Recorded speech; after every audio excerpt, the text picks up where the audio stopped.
يا مساء الفل او يا صباح الخير على حسب انتوا هتشوفوها الساعة كام. النهارده الحلقة عن الصحاب. فجأة حد من صحابك كان قريب منك جدا فجأة اتغير، ما بقاش معاك زي زمان، ما بقاش يشير معاك كل حاجة زي ما كان بيعمل.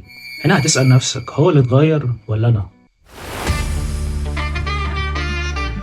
اندر اتش. لو لقيت نفسك بتسأل هو انت اللي اتغيرت ولا هما، فمبروك، انت بتكبر وبتخرج بره نطاق الاندر اتش.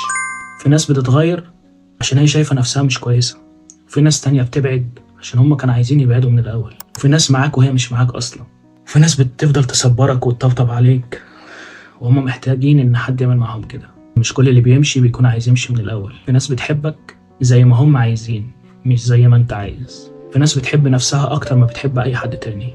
الناس دي ابعد عنها، أنانيين. طول ما أنت بتعمل وطول ما أنت بتقدم هيفضلوا يطلبوا منك، وهنا يبقى حق مكتسب عليك. ما تاخدش كل حاجة على قلبك، لأن ساعات البعد مش رفض، ده صوتك الداخلي اللي جواك، اللي انت مش عايز تسمعه ولا ان هو جاهز حتى ان هو يتكلم. هنا في اندر اتش احنا بنتكلم في كل حاجة، بنحكي اللي جواك اللي محدش بيركز فيه غيرك، ولا حد حتى عايز يسمعه. لو الكلام ده انت عشته في يوم من الايام، او حتى حسيت بيه او شفته، دوس لايك واعمل شير وسيب لنا كومنت وقول لنا انت اللي اتغيرت معاهم ولا هما. سلام.